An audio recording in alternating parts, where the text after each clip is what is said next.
So Vivek Ramaswamy is, of course, having his 15 minutes of fame. He was very loud and aggressive in the debate. Many people thought he won the debate. Some other polls show he didn't win the debate. They're all over the place with him. I think his performance was relatively mid. He had a great first half of the debate. I think he got hammered into the ground in the second half of the debate. But he's capitalizing on this moment and doing interviews all over the place. So he goes on Sean Hannity's show, and Sean Hannity's show is usually a hug box, and they sit there and they go, patty cake, baker's man, bake me a cake as fast as you can. They play hopscotch and double dutch and kiss each other on the cheek and play spin the bottle. Anyway, so, but it actually didn't go that way this time. Sean Hannity actually was a little more aggressive against Vivek. Now, why is that? Look, I don't know. I mean, my guess is Hannity is still personally committed more to Trump. And as a secondary choice, probably DeSantis. And so they're allowing themselves to let it loose a little bit more. And by the way, this shows they can be aggressive when they want to be aggressive. What you're going to note here is it's the particular issue he chooses to bring up to Vivek, because it just shows you how warped the priorities are in corporate media, and in this case, right-wing media. So this is dark. Let's watch and then we'll break it down. You know, you said aid to Israel, our number one ally, only democracy in the region, should end in 2028, and that they should be integrated with their neighbors. I have an exact quote. You want me to read it? That's actually... Yeah, I can tell you the exact quote. What I said is it would be a mark of success if we ever got to a point in our relationship with Israel, if Israel never needed the United States' aid. And Sean, you know how politics is played. A lot of the other professional politicians who have been threatened by my rise have used that statement to say that I would cut off aid to Israel. That's not correct. I've been crystal clear. But do you? The best thing Vivek has maybe ever said, that we should cut off aid to Israel. Now he's backpedaling at 1,000 miles an hour because right-wing media is like, oh, this is one of our sacred cows, good sir. How dare you do a good thing like cut off aid to Israel? You should increase aid to Israel. How sad is this? How sad is this? His whole question is like, now you're in favor of doing the absurd, ridiculous, stupid thing of stopping giving billions of dollars to an apartheid ethno-state currently doing an ethnic cleansing. Why would you take that stupid position? It's like, of all the things to go after Vivek for, this is like the least legitimate thing to go after Vivek for. And by the way, he's such a weasel, mealy-mouthed cuck to be like, me, bro? No, Israel? I didn't even say that at all, bro. What I said was like, that we like shouldn't cut off aid to Israel and stuff. That's my position. It's that we actually shouldn't do the thing that I said before that we should do. Yeah, I can tell you the exact quote. What I said is it would be a mark of success if we ever got to a point in our relationship with Israel, if Israel never needed the United States' aid. And Sean, you know how politics is played. A lot of the other professional politicians who have been threatened by my rise have used that statement to say that I would cut off aid to Israel. That's not correct. I've been crystal clear. But do you? The Here's only what I want to condition know. under which... Do you understand the importance of the strategic alliance, the intelligence sharing, Yes. in an area of the world where we have a lot of enemies, which, by the way, boggles my mind that we look for the lifeblood of our economy and the world's economy from that very same region of the world, and we have more natural resources here, which you agree. But you do understand how important that alliance is, and Sean, how important the intelligence factor is, and how important it is with Iran, especially seeking nukes. We have to team up with the apartheid ethno-state that's currently doing an ethnic cleansing, because the enemy of my enemy is my friend, and like, that's, you know, Iran is like worse, and they don't like Iran, and we don't like Iran, so like, yeah, Sean, if only we had done some sort of deal where we can verify that Iran doesn't have nuclear weapons. If only we had done some sort of a peace deal to prevent them from getting nuclear weapons. Maybe then we wouldn't have to pump billions and billions of dollars into the apartheid ethno-state. Oh, that's right, we did do that deal, and you were against it, even though it was working, and your beloved President Trump ripped up the agreement. I understand it, I think, more deeply than probably anybody in this race. I've traveled to Israel. I have business partners in Israel. The reality is this. By the end of my first term, our relationship with Israel will be stronger than it ever has been, because I will treat it as a true friendship, not just a transactional relationship. And why did you say that they shouldn't have preferential treatment? Why did you say that Israel should not have preferential treatment from us? That's a direct quote. Sean, I understand. No, those are direct quotes from headlines summarized by opposition research fed to the fake news media. The reality... He did say it. He said they shouldn't get preferential treatment, and he was right. And now instead of being like, of course I'm right, Sean.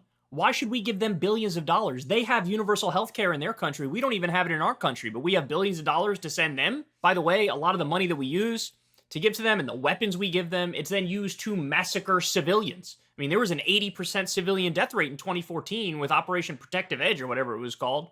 Why should I be okay with U.S. tax dollars being sent to this country to then kill innocent civilians? That means blood is on our hands. No, I want to take our money and I want to spend it here. Instead, he backs off. No, I didn't say that. I didn't say that. I said that Israel is super duper special and I would French kiss them and not just kiss them on the cheek. I love Israel. I love it even more than other people in this race, bro. Have you considered that? Oh, you're such a cuck. Here's what I'm saying. Abraham Accords 2.0 is my top priority. Abraham Accords 2.0 is my top priority, which is to get Saudi Arabia, Oman, Qatar into that pact with Israel. Bro, I care about peace in the Middle East. That's why I want to do the Abraham Accords 2.0. The Abraham Accords, which was nothing but a virtue signal fest between countries that already were on relative peace terms. It's like making peace with countries you're already not at war with or struggling with.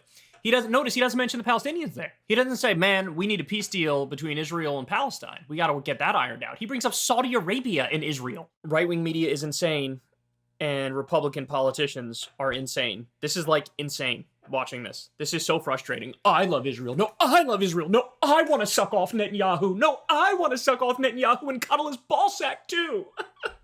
Partnership with Israel that does something really important for the U.S., which is to make sure that Iran never, ever, ever has nuclear capabilities. That's important. Oh, here we go. Again, if only there was a deal that made sure that Iran didn't get nukes, and if only it was verified 12 times by the International Atomic Energy Agency when their regulators went in there to check. If only that existed. Oh, that's right, it did. The Republicans destroyed it.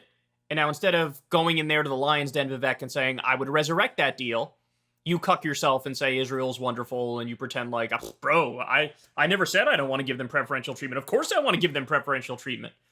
What a bitch-ass move. By the way, they're acting like the public opinion on this is staunchly with the neocons, where it's like, give Israel billions of dollars, give them weapons, back them literally no matter what they do.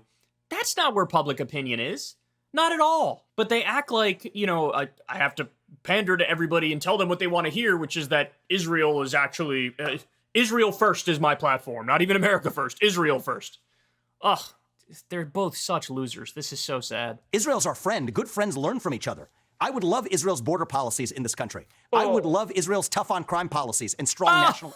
Bro, I want to do an apartheid state here. That's what I want to do. I want tough on crime policies like they have there. What exactly do you mean? You want like a police state where there's checkpoints and stuff for the undesirables? Ugh.